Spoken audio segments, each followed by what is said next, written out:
Welcome back to Close to Broke. My name is Kieran. It's a pleasure to have you guys here as always.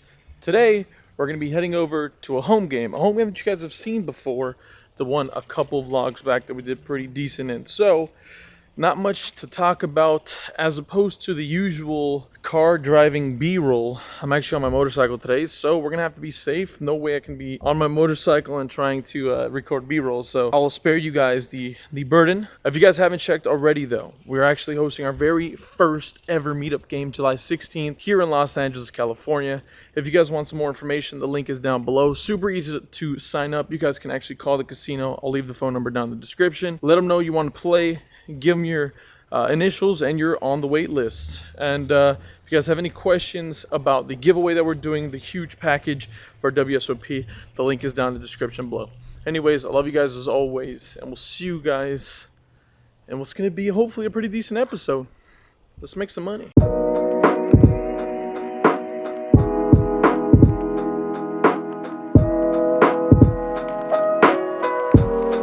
As we mentioned, not a lot to get into. We've got it all out of the way. We're going straight into these poker hands.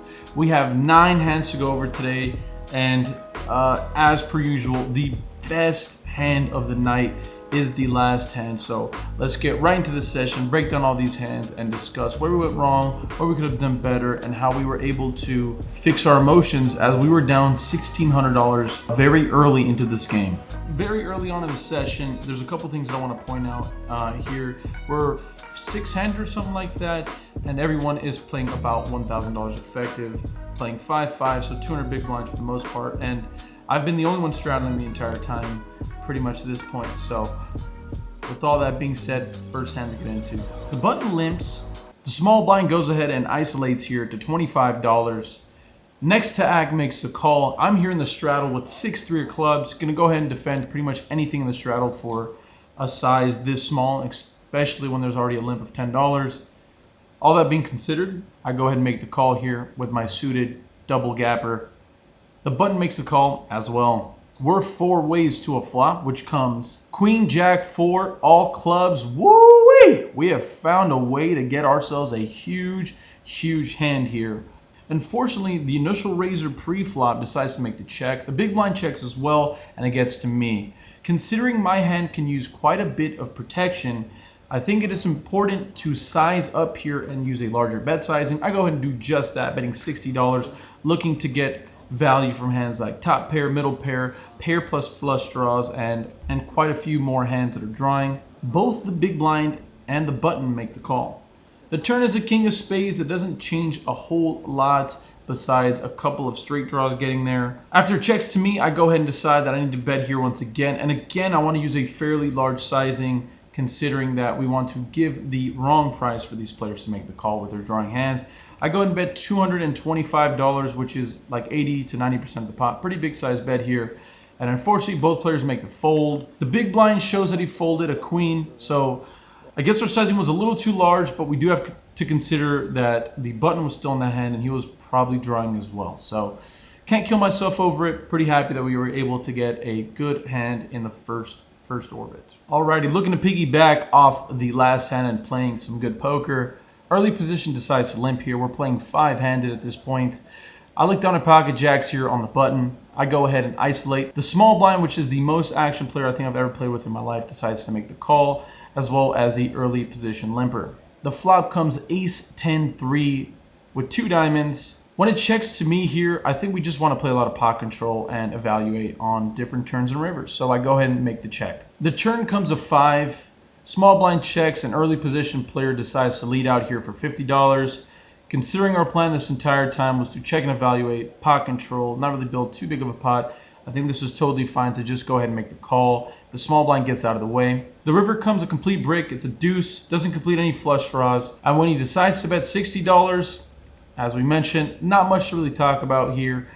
We decided to play pawn control for this exact reason, and there's just no way I can make the fold here considering the way I played the hand. I go ahead and make the call for $60. The opponent is reluctant to show. I go ahead and show my pocket jacks, and he decides to fold. Our hand is good, and looks like we're playing some pretty decent poker at this point. A couple things that I should preface this next hand with. The 7 deuce game is on, so every player that loses has to donate $25 to the winner of the hand. The only rule is you have to win and show, obviously, the 7 deuces. That's pretty much it. Early position decides to limp. I'm next to act, and I decide to isolate for $30. The player to my direct left, which is that action player we were talking about earlier, decides to double my bet. That's just his thing. From the last vlog in this home game, we did the same stuff. So he decides to make it $60. It folds back to me, and I'm going to go ahead and defend here. I am out of position, which is unfortunate, but against him and the fact that I'm getting $125 if I can win this pot for free, I think I'm going to have to make the call here. The flop is ace 9-7 rainbow. I go ahead and check. He decides to bet a pretty large sizing here for $90. And after a little bit of thinking, I don't think I'm just going to fold just yet. If I can hit a 7 or a deuce, the pot can get fairly big. And not only that, I can definitely, believe it or not, have him crushed. He'll be c-betting this board with 1,000% of his range, and his range is pretty uncapped at this point. The turn comes a miracle card. It is yet another 7. We make trips here on the turn. Gonna go ahead and spring the trap here. I decide to check. He bets $115. It's time to spring the trap. This is what I've been waiting for. Everything is culminating to this moment. We are finally here to trap the action player. I spring the trap and I decide to raise. I raise to $400 and he quickly snapped. Folds. Portion there. He was obviously bluffing with whatever garbage he had. Luckily, we get to show the 7 deuce and we're 7-handed, so we get a huge pot here. Extra money coming our way for the 7 deuce. Yet again, we find ourselves here in quite the predicament for this next hand, so lock it in. I'm in the button with 7 deuce offsuit. And like I said, the game is on. It is here. We are ready to make some money, so it's time to lock it in. I go ahead and isolate to $30. Everyone folds except for the gentleman in the hijack limping position. He decides to make the call. The flop comes queen 7-6 with 2 hearts. He goes ahead and checks it to me. I think a c-bet is in order. We can be ahead of quite a bit of his range as well as some flush draws out there. So I do like to bet as a little bit of equity denial and as well as a little bit of value for the hands that are drawing against us. He pretty quickly decides to make the raise to $100 here. And after a little bit of thinking, considering the amount of draws that are out there, I'm okay with making this call. The turn comes a 4 of spades, so it does bring in that 8-5 straight draw and the 3-5 straight draw, but there still is the flush draws out there and quite a few other hands. He decides to bet $50, and considering how small this bet is in relation to the pot, I don't think I can make the fold just yet, so I make the call. The river pairs a board with another 4. He decides that it's time to make this all-in play, betting $135 all in. We have him covered. Unfortunately, we have put ourselves in quite the predicament. We are almost never good here. But what you guys have to understand is that we're going to win $125 if we make the call and we are correct. So with that being understood, I just don't think I can fold here for the off chance that he just was able to commit and make an amazing bluff, and I'm right. It would be wonderful, but for the biggest part, I think, is that I was just kind of lost in the head. So I think it's okay to make this fold here on the flop if we're going to be folding. But by the river, it's unfortunate, and we are in a predicament that we just can't find a way out of. We make the call, and he shows us pocket 6s for a boat, flopped 6s, flopped a set of 6s, and we were pretty much dead the whole way through. So unfortunate there, but like we mentioned, kind of going off the rails about now. Early position limps, middle position, who's pretty much been in every hand we've played this part, limping, decides to limp as well. Gets over to me in the cutoff. I decide to isolate at $30. The button and the 2 early position limpers decide to make the call. The flop comes Jack 7 deuce rainbow. To my surprise, the middle position player, as I mentioned, who's been involved in pretty much every hand we've played in, decides to lead out for $15. To me, I think this is just going to be perceived as a check for me. His bet sizing is just way too small. It's just ridiculous. I'm going to have to bet pretty much like I was going to bet, add a little bit of cheese on top. So I go ahead and bet $60 here. When it folds back to him and facing a raise, he's in a pretty interesting spot, obviously, but it's his own doing. Leading out for such a small sizing is a little weird.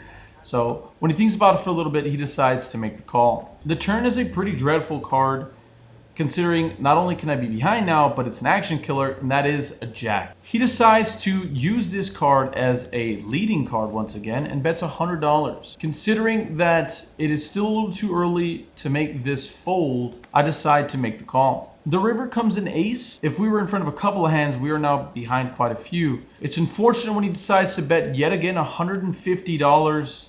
I'm obviously a calling station, and in this game, it's probably a good prompt to have, but against this exact player type and this exact player, it's a horrific thing to do, considering this guy just has not shown a bluff ever. I've played with him, I think, 2 sessions, and he just plays fairly ABC. So when I go ahead and make the call and he shows me ace-jack, which is pretty much the nuts here, I don't even know why I'm surprised or why I made the call. It was just horrific play, compounding, and yeah, can't say much good things about that hand. So by this point, we are down heaps. We're into the game for 2K, and yes, that is 400 big blind buy-ins. We are 400 big blinds deep into this game and praying that we can battle our way out of it. It's unfortunate, but I do want to take a quick moment to take a break into today's action. If you guys haven't already, make sure to follow us on Instagram at official Kieran Reyna. And if you guys want to follow our wonderful Instagram for everything close to broke, it is very simple, at close to broke. We post chip stacks, hand histories. We do some analysis with the people that follow us and discuss with us on DMs. And more importantly, it's a way to keep up to date. So if you guys will do that for me, it'd mean a lot. Secondly, if you guys haven't already, make sure to do us a solid. And if you guys are in the Los Angeles area, we're going to be having our first ever meetup game in Gardena, California at Lucky Lady Casino, July 16th at 6 p.m. If you guys care at all about what we do here on C2B, it'd mean the world to me if you guys can come out. We're going to be having splash pots, a DJ. I mean, this is probably going to be the most fun atmosphere for a meetup game we can possibly have. So the more the merrier. It's going to be a wonderful time, and we're going to be giving away a ton of stuff. So I hope to see you guys there. And enough of that, let's get back into the action. Alrighty, so we've got a little bit of the jitters out. We've decided to blast off quite a few buy-ins by this point. So let's get back into the point here to laser focus it up. I looked down a King 10 offsuit from early position and decided to raise to $20 here. Next to Haku is that lovely action player that we love playing with, who is to our direct left, decides to make the call as well as the big blind. The flop comes queen, jack, deuce with 2 spades. It checks to me. I think in this position, I want to be sizing up. We're so deep. I think the smallest stack in this hand has $1,200. So I like to really build up a pot here to A, be able to win a larger pot when we get there, or B, get our opponents off of better hands. With an open-ended straight draw here, we decide to bet $60. To my surprise, next to act decides to make it $135. When it folds back to me, I don't think there's any way in hell that I can be folding a hand this strong. So I go ahead and make the call for the implied odds. The turn is a miracle card. I could have not asked the higher powers in the universe to drop a more perfect card than this. It is an offsuit 9, so we make the absolute nuts here. And when I go ahead and check here, he decides to check once again. Weird. What the heck? What's going on here? The river is being dealt out, and before it can even come out, I announce all in. And look, we have now gone past the world of game theory optimal, any type of really study-based, theoretically sound game. And I'm not here to defend this action, but if you've ever played in a home game, you have to understand one thing. You can only be GTO so long. It's pretty offensive to some people, and if you're doing it blatantly and going out of your way to either not talk or be a part of the fun or straddle, they're never going to invite you back to these games that are like really good for your bankroll, obviously. So, and I wish I saw the river because it's a pretty horrific card. It's the queen of spades. So not only does a flush get there, but it also pairs the board. This is a terrible card. And my river all in is huge. It's like 3x the pot or something. And of course, kind of a crappy river to do this on, but luckily our opponent pretty quickly decides to make the fold. Hopefully we're building a little bit of momentum off the last hand. Under the gun raises to $20. The button calls, and I'm in the small blind with pocket ladies, pocket queens here. We're going to go ahead and be raising it up here, 3-betting it. We're out of position, so we've got to consider that, and there's already a caller, so we want to size pretty large here. I go ahead and choose a pretty decent sizing of $115. Only the under the gun player decides to make the call. The flop is King 9-6 with 2 clubs. This is a pretty interesting flop. We don't have a club, which is kind of unfortunate here. Pot controlling on boards like this, especially when you're out of position, for me at least, is a pretty decent way to go about this. So I go ahead and check, and the villain in this hand decides to bet $100, and there's just no way we can fold. We make the call. The turn is a pretty great, not so great card. It's the Queen of Clubs, so we make a set here. Pretty juicy little card.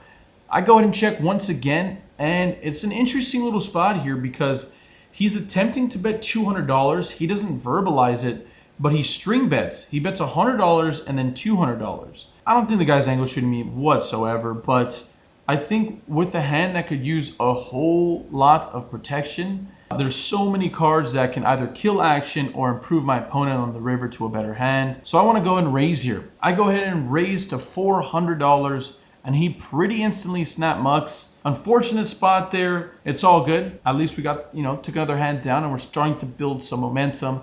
Let's see if we can get the ball rolling. A few orbits later, it folds to me in the cutoff, and we look down at pocket aces. I go ahead and raise to $30. The button and the small blind make the call. The flop comes ace 8-8. We absolutely smoke this flop. The small blind decides to check. Here in the cutoff, I think that it is time to spring the trap. We've just got this board absolutely dominatrix.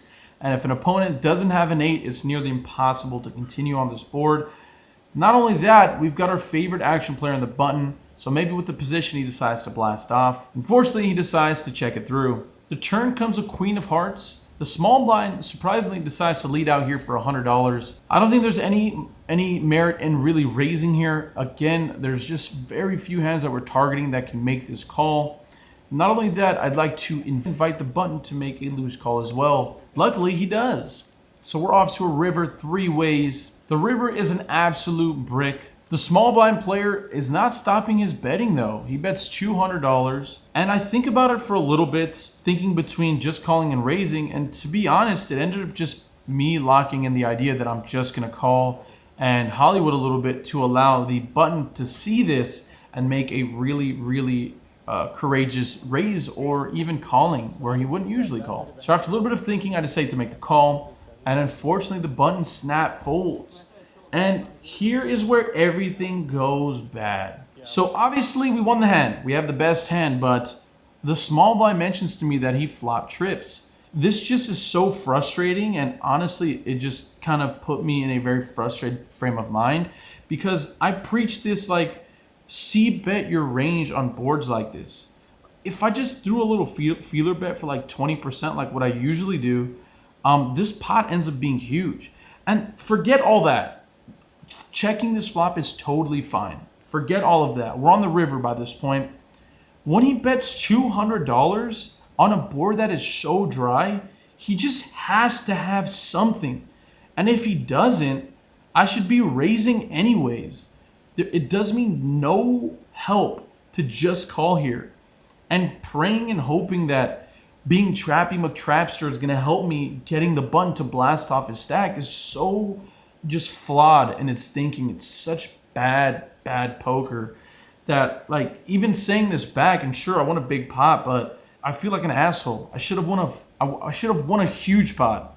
I should have won like a 3K pot. It's super dumb. I'm super disappointed in myself. It's just when he bets that river, it's just blatant. He obviously has a good hand, whether that be trips or whether that be just another ace or whatever the case may be. The board is too dry for him not to have a decent hand. And even if he has a shitty hand, I should still be raising to like $600 on this river and just getting a call or a fold. And it's just like, Thank you guys so much for getting to this part of the video. I promise you, you will not be let down.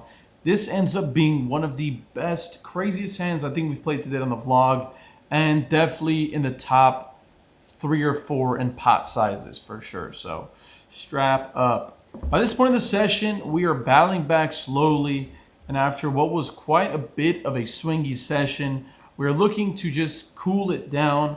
We're sitting with around $2,000, so we've battled our way back all the way from being down to finding us barely in the black or slightly in the red, somewhere in that realm, but we've battled it back from being down 2K. The button straddle is on for $40. I look down at ace of spades, queen of hearts, and I think it's time to freaking raise this pot up. I raised to $65, and the gentleman next to act quickly reminds me that it has to be double the button straddle, and I didn't realize that the straddle was for so much. After that news, obviously we changed our bet to $80. The gentleman next to act, which is that action player we've been talking about all session now, decides to make the call. Everyone else decides to fold. The flop comes 9-8 deuce, complete rainbow. I think this is a fine board to c-bet sometimes. We're so short-handed, and not only that, ace-high can still be good here. The strength in the hand, the initiative, so I decide to c-bet for $90. The gentleman to my left decides to make the call. The turn is probably the best card in the deck. It is the queen of clubs. It now puts out a backdoor flush draw, but besides that, not too much has changed. I think in this situation, I want to size up a little bit here, bet a little bit larger, near 50 to 60% pot size bet. I go ahead and bet $225, and he pretty quickly makes the call. The river comes a 6, and I'm gonna let the video play out so you guys can see how it turns out. Check.